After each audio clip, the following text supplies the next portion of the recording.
Channel 4 ஆட்கள் பலவந்தமாக ஜனாதிபதியை சந்திக்க முயற்சி செய்திருக்கிறாங்களா? சட்டத்தை மதிக்கிற கௌரவமான ஊழியர்கள் இருந்தால் இப்படி நடந்து கொண்டிருக்க மாட்டார்கள். இது சுந்தரனினுடைய கற்பனை.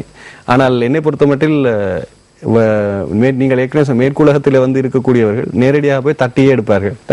குறிப்பாக பார்க்கின்ற பொழுது ஆஜானுபாகுவான தோற்றத்திலே அவர் கெலுமேக்ரி மிஸ்டர் பிரசிடென்ட் என்று சொன்ன உடனே எல்லோரும் சம்மதம் அடைந்து விட்டார்கள். பாதுகாப்பு உத்தியோகத்தர்கள் நேரடியாக சென்று உங்களிடம் நான் ஒரு விடயத்தை கேட்கிறேன், மனித உரிமைகள் துறையில் நீங்கள் கன்சர்ன்ஸ் என்னத்தை கவனம் செலுத்தி இருக்கிறீர்கள் என்று கேட்கிறார். ஆகவே இதிலே ஜனாதிபதியினுடைய பாதுகாப்பு உத்தியோகத்தர்கள் இருக்கும் பொழுது அவரை நாடுவது என்பது ஒரு ஏற்புடைய விடயம் அல்ல. சாதாரண ஒருவரும் நாடக்கூடிய வழி இருப்பது. ஆனால் ஊடகவியலாளர்களுக்கு கேள்வி கேட்பதற்கான ஜனநாயக உரிமை இருக்கிறது என்கிற இன்னொரு பக்கமும் இருக்கிறது. பார்ப்போம்.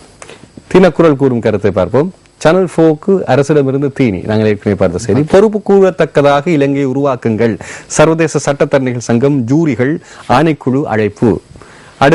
அடுத்த ஜெனீவா அமர்வை சமாளிக்கவே தென்னாப்பிரிக்க அனுசரணை முயற்சி. தமிழ் கூட்டமைப்பு சந்தேகம். சுரேஷ் மேபச்சந்திரன் அவர்களுடைய புகைப்படத்துடன் இந்த செய்தி. இது எதை கூறுகிறது? அது கூறுகிறது என்னவென்றால், நாங்கள் இது சென்ற கிழமை 2 பேரும் தான் நாங்கள் இது தொடர்பிலே கலந்து பேசியிருந்தோம். ஏனென்றால் ஜேக்கப் சூமா தென்னாப்பிரிக்காவினுடைய தலைவர் கூறியிருந்தார் நாங்கள் மத்தியஸ்தம் வகிக்கிறோம் என்று. ஆனால் தமிழ் தேசிய கூட்டமைப்பு நிலைப்பாட்டை வெளியிடவில்லை. ஏனென்றால் பிரித்தானியா மத்தியஸ்தம் வகிக்கிறது மறைமுகமாக, அமெரிக்காவினுடைய ஒரு ஆளுகை இருக்கிறது, இந்தியா மத்தியஸ்தம் வகிக்கிறது. ஆகவே தங்களுடைய நிலைப்பாட்டை சொல்ல மாட்டோம் என்று சொல்லியிருந்தார்கள். இப்போது சொல்கிறார்கள் தென்னாப்பிரிக்கா மத்தியஸ்தம் வகித்தால் அவர்கள் அரசாங்கத்தின் பக்கம் இழுப்பதற்கு வாய்ப்பு இருக்கிறது. என்னுடைய கேள்வி, இந்த மனித உரிமைகள் பற்றி இலங்கையிடம் முதல் கேட்ட மேற்குலக நாடு தென்னாப்பிரிக்கா.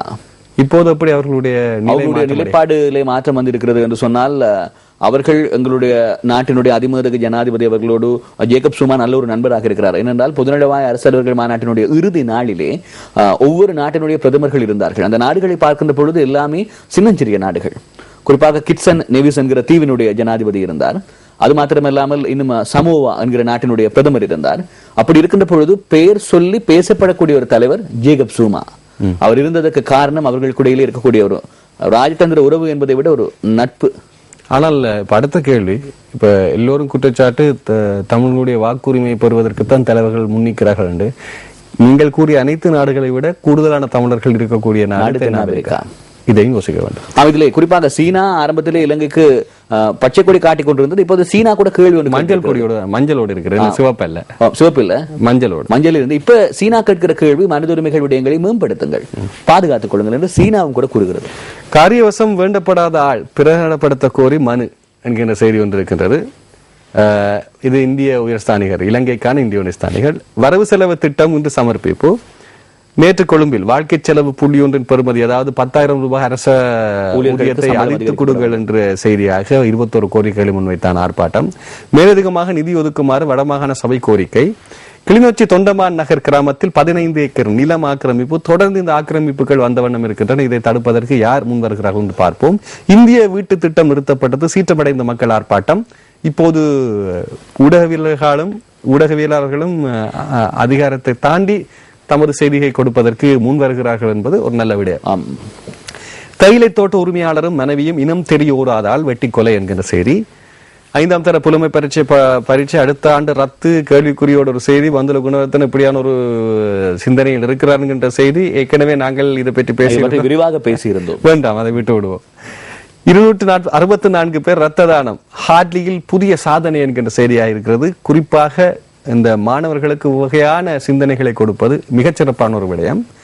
அடுத்து, மேலும் சுமை ஏற்றக்கூடாது. தினக்குரல் பத்திரிகையினுடைய ஆசிரியர் தலையங்கம். இது காலத்தின் தேவையான ஆசிரியர் தலையங்கமாக இருக்கிறது. சூட்சமான ஆசிரியர் தலையங்கம். பட்ஜெட் 2004 அப்பா இடி விழப்போகிறது இந்த அங்குஜத்தால். அங்குஜம் கொண்டு செல்லப்படுபவர் ஜனாதிபதி. பாராளுமன்றம் நோக்கி சொல்கிறார். பிரதீப்பினுடைய கேலி சித்திரம் கற்பனையாக வடிவமைக்கப்பட்டது தினக்குரல் பத்திரிகையிலே. இனி வீரகேசரியினுடைய செய்திகளை பார்ப்போம். நாட்டையும் ராணுவத்தையும் அரசு காட்டி கொடுத்து விட்ட என்ற செய்தியை பிரதான தலைப்பு. கமரூனின் கூட்டுக்கு அரசின் செயற்பாடுகளை வழிசமைத்தன. பொதுநலவாய தலைமை பதவியினால் எதுவும் நடக்காது என்கிறது ஜேவிபி. ராஜதந்திர நெறிமுறைகளை மீறிவிட்டார் டேவிட் கமரூன். அரசாங்கம் குற்றச்சாட்டு நாங்கள் பார்த்தோம். பிரித்தானிய பிரதமர் டேவிட் கமரூன் உண்ட வீட்டுக்கு இரண்டகம் செய்துள்ளார். தேசிய சுதந்திர முன்னணி குற்றச்சாட்டு காலம் கடந்த குற்றச்சாட்டு பதிவு செய்யப்படுகிறது. இன்று வரவு செலவு திட்டம் ஜனாதிபதி மஹிந்த சமர்ப்பிப்பார் என்ற செய்தியாக இருக்கிறது. இந்த செய்திக்கும் இன்றைய சிங்கள பத்திரிகைகளுடைய பிரதான தலைப்பு தலங்கம செய்திகளுக்கும் இடையே ஏதாவது மறைக்கிறதற்கான செயற்பாடு இருக்கிறதா என்பதை நாளை நாங்கள் பார்ப்போம் பத்திரிகைகள் என்ன சொல்கிறது என்று. நாங்கள் எப்போதும் யோசிப்போம். வரவு செலவு திட்டத்தில் அரசாங்கம் மற்றும் தனியார் துறையினருக்கு சம்பள உயர் வழங்குவது கோரி கோட்டை ரயில் நிலையத்துக்கு முன்பாக நடைபெற்ற ஆர்ப்பாட்டம். ஒரு கேள்வி இருக்கிறது, கோட்டை ரயில் நிலையத்தில் இருக்கிற அந்த முன் பக்கம் இருக்குதானே, அதனிடம் போய் ஒரு செஃபி ஒன்று எடுக்கலுமா இருந்தா நீங்க நியூஸ் சார்பில் இலங்கையினுடைய அனைத்து பதிவுகளையும் நீங்கள் ஊடகவியலாளராக பதிவு செய்யலாம். நிச்சயமாக கோட்டை ரயில் நிலைய சந்தை என்ற ஒரு புத்தகம் கூட வெளியிடலாம். அந்த அந்த போட்ல போய் கேள்வி, அந்த இல்லாட்டி அந்த மணிக்கூட்ட கேள்வி கேட்டீங்கன்னா சரி, பல விடயங்கள் அதுக்கு பேச தெரியுமா இருந்தா மணிக்கூர் உடைஞ்சது. வரவு செலவு திட்ட உரையை பகிஷ்கரிக்க எதிர்கட்சிகள் முஸ்தீபு என்கின்ற செய்தி பிரசுரமாக இருக்கிறது. பரவாயில்ல, எதிர்கட்சிகள் தொடர்ந்து இந்த விடயத்தில் அது ஒன்றாக நமக்கான வீட்டு திட்டத்தை தடுத்து நிறுத்துவது யார் கேள்வி கேட்டிருக்கின்றார்கள். தயவு செய்து அதிகாரிகளை கண்டு சொல்லுங்கள். சர்வதேச மீனவர் தினத்தில் துக்கம் அனுஷ்டிக்க ஏற்பாடு, வடக்கு மீனவர்கள் அறிவிப்பு. இது கவலைக்கிடமான செய்தி. தமது சொந்த கடலிலே தமக்கு மீன் பிடிப்பதற்கு எந்த விதமான ஒரு சுதந்திரம் இல்லாமல் இருக்கக்கூடிய மக்கள் இதற்கு முன்னர் தமது இடங்களில் யுத்தம் நிமித்தமாக நிலத்தை விட்டு போக மறுத்தார்கள். இப்போது கடலுக்கு போனால் வேறு விதமான செயற்பாடு. தொடர்ந்து இவர்களுக்கு அநீதி இழைக்கப்படுகிறது. இதற்கு ஏதாவது ஒரு தீர்வு எட்டப்பட வேண்டும். இன்றைய தினத்திலேனும் ஏதேனும் ஒரு ஆக்கப்பூர்வமான முயற்சியாவது முன்னெடுக்கப்பட வேண்டும். ஆனா இந்த இடத்திலே இலங்கை மீன்பிடி அமைச்சர் மிக கரிசனமாக செயல்படுகிறார் இலங்கை மீனவர்களுக்கு என்பதை இந்த இடத்தில் அவர்கள். ஜனாதிபதியின் பதாகை யாழ்ப்பாணத்தில் தீக்கரை. எது எவ்வாறாக இருந்தாலும் இவ்வாறான சின்ன சின்ன சின்ன செயற்பாடுகள் பல முரண்பாடுகளை தோற்றுவிக்கும். அந்த செயற்பாடுகளுக்கும் சிந்தனைகளுக்கும் பெரிய இடைவெளி இருக்கிறது. சிந்தனைகள் தான் மிக முக்கியம், செயற்பாடு அல்ல. எப்போதும் சொல்வார்கள் மனது உரிமைக்கு. நடந்து செல்லும் போது நமது கையை விசுப்புவதற்கு நமக்கு உரிமை இருக்கிறது. ஆனால் அது இன்னொரு மூக்கிலே படும், மூக்கு நுனிவரை செல்லலாம், மூக்கிலே படக்கூடாது. இது கொஞ்சம் மிக முக்கியமான செய்தி. மன்னிப்பு கேட்கவில்லை, வருத்தமே தெரிவித்தோம், ஐக்கிய தேசிய கட்சி கூறுகிறது என்கிற செய்தி. இந்த ஊரில் கைதானவர்களில் 14 பேருக்கு விளக்கமறியல். மர்ம நபர்களின் நடமாட்டத்தால் தொடர்ந்தும் பதட்டம். ஆகவே தொடர்ந்து மர்ம நபர்கள் நடமாடுகிறார்கள். கைது செய்யப்பட்டிருக்கிறார்கள். செய்தி வருகிறது. 5 மாணவர்கள் கடத்தல் சம்பவம், உதவி போலீஸ் அத்தியட்சர்களுக்கு பிடியாணை, கொழும்பு நீதவான் நீதிமன்றம் உத்தரவு. இது எதற்கு நேற்று இடம்பெற்ற குறிப்பாக பார்க்கின்ற பொழுது 2008ஆம் ஆண்டு காலப்பகுதியிலே அநேகமாக கொட்டாஞ்சேரியில் இருக்கக்கூடிய இளைஞர்கள், எனக்கும் அவர்களை பரிச்சயம், அப்படியாக இருக்கக்கூடிய இளைஞர்கள் 5 பேர் திடீரென காணாமல் போய்விட்டார்கள். காணாமல் போய்விட்ட பிறகு 2-3 நாட்களிலே அவர்கள் குறுந்தகவலாக பெற்றோருக்கு சொல்லி இருக்கிறார்கள், திருகோணமலை கடற்படை தளத்தில் இருக்கக்கூடிய கடற்படையினர் எங்களை கொண்டு போயிருக்கிறார்கள் என்று. பிறகு அவர்கள் கப்பம் கேட்டிருக்கிறார்களாம். இப்போது ஒரு 2-3 வருடங்களாக இவர்கள் இருக்கிறார்களா இல்லையா என்றே தெரியவில்லை. இப்பொழுது நீதிமன்றம் சொல்லி இருக்கிறது, இதனுடைய பிரதான இந்த விடயத்திற்கு பொறுப்பாக இருந்தவர் ஒரு உதவி போலீஸ் அத்தியட்சகர். அவருக்கு இது சம்பந்தமான விடயங்கள் அனைத்துமே தெரியுமாம். அவரை பிரசன்னமாக சொல்லி நீதிமன்றம் தொடர்ச்சியாக கேட்டிருக்கிறது. அவர் வரவில்லை. இப்பொழுது இந்த வழக்கினை வாதிகள் சார்பிலே ஆஜராகி இருக்கிறார் கௌரி தவராசா என்று சொல்லக்கூடிய ஒரு சட்டத்தரணி.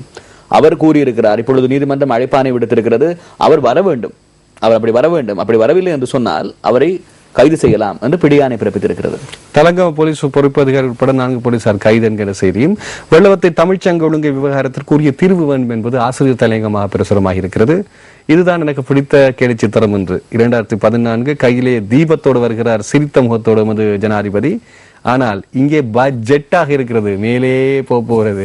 வழமையாக ஓரளவு இன்று ஜெட் போன்று போக கட்டப்பட்டிருப்பது கிழிந்த சட்ட வேட்டியுடன் அல்லது சாரத்துடனும் கிழிந்த பையுடனும் என்று அதை கூட வாங்குவதற்கு பணம் இல்லாத இலங்கையினுடைய குடிமகன் கனியினுடைய கேலி சித்திரம். வாழ்க்கை கனி, நல்ல கற்பனை. அடுத்து நாங்கள் நிறைவாக உதயன் பத்திரிகை செய்திகளுக்கு போவோம். வடக்கிற்கு மேலதிக நிதி வழங்க திரைசேரியின் அனுமதி இல்லை என்கிற செய்தியாக இருக்கிறது. மாவீரத்தின நினைவு வாரம் இன்று முதல் ஆரம்பம். இந்த செய்திதான் பல்கலைக்கழகம் செய்தியாக இருக்கிறது. தி ஐலண்ட் பத்திரிகையினுடைய செய்தியாக இருந்தது.